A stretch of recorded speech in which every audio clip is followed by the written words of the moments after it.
में बारिश होने के कारण बाहर आ गई थी। सभी पक्षी अब खुश थे। वो एक साथ बैठकर सब बातें कर रहे थे। बारिशें होने के कारण कितना अच्छा मौसम हो गया है। अब तो बाहर घूमने में आनंद आता है। पहले तो गर्मी में बाहर निकलने का मन ही नहीं करता था। अब तो चारों तरफ हरियाली ही हरियाली, भोजन ही भोजन। अब हमें कभी भूखा नहीं रहना पड़ेगा। चिड़िया और कबूतर, मैं सोच रहा था कि हम नदी किनारे रात को सब मिलकर पार्टी करते हैं। हमें कितने दिन हो गए पार्टी करे हुए। गर्मियों के कारण तो हम साथ में ढंग से बैठ भी नहीं पाते थे। रात को तो और ठंडी हवाएं चलती हैं। हाँ रानो बहन, मिट्ठू बिल्कुल सही कह रहा है। हमें पार्टी करनी चाहिए। हम नदी किनारे पार्टी करेंगे और तुम खिचड़ी बनाना। मुझे तुम्हारे पंखों की खिचड़ी बहुत अच्छी लगती है। क्यों ना हम पार्टी के लिए गोरी और कालू को भी पूछें। फिर वो तीनों गौरी और कालू के पास जाते हैं। वो तो एक पेड़ के नीचे आराम कर रहे थे। गौरी और कालू, तुम यहाँ आराम कर रहे हो? ठीक हुआ हमें तुम यहीं मिल गए। हम तो सब तुम्हारे घर ही जा रहे थे। हम सब पक्षी सोच रहे हैं कि हम सब मिलकर नदी किनारे पार्टी करें। क्या तुम भी हमारे साथ पार्टी करना चाहते हो? अगर तुम चाहते हो हमारे साथ पार्टी में शामिल होना, तो तुम्हें हमारे साथ खिचड़ी के लिए सामान इकट्ठा करना होगा। चिड़िया चिड़िया, मैं तो सामान इकट्ठा नहीं कर सकता खिचड़ी के लिए।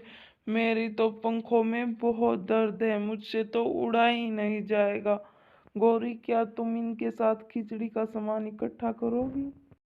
ओए कालू, तुम्हारे कभी पंखों में दर्द होता है तो कभी कमर में। तुम ठीक भी रहते हो, कभी तुम बूढ़े हो गए हो। और मैं क्यों अकेली खिचड़ी का सामान इकट्ठा करूं इन सब के साथ?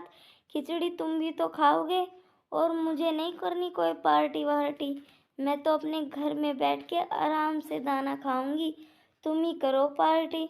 और मुझसे नहीं उड़ा जाता तुम्हारे साथ दूर दूर खिचड़ी का सामान इकट्ठा करने के लिए। तुम ही इकट्ठा करो। मैंने कहता था चिड़िया, ये दोनों आलसी हैं। जैसे ही इनको काम को कहा, ये दोनों लड़ना शुरू कर देते हैं।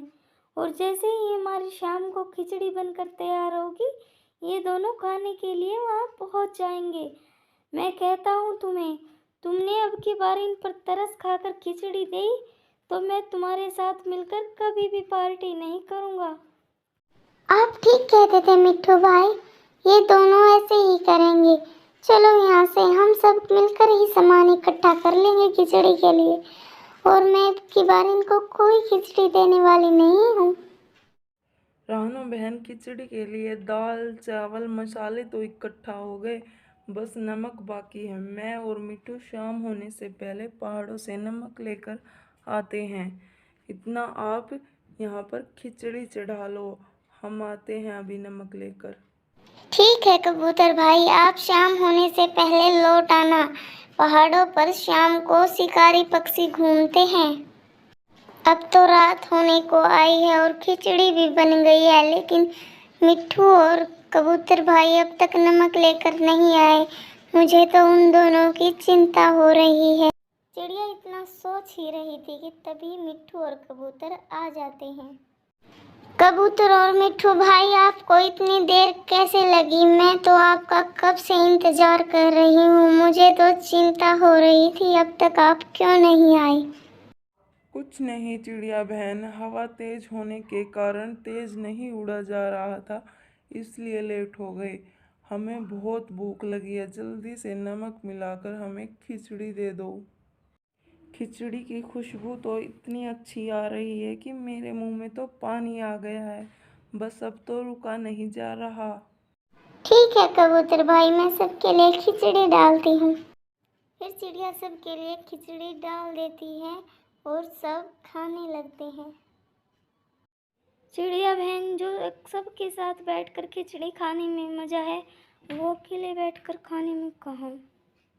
ठीक हुआ वो गौरी और कालू ने अपने आप मना कर दिया, नहीं तो वो सारी खिचड़ी वो दोनों ही खा जाते।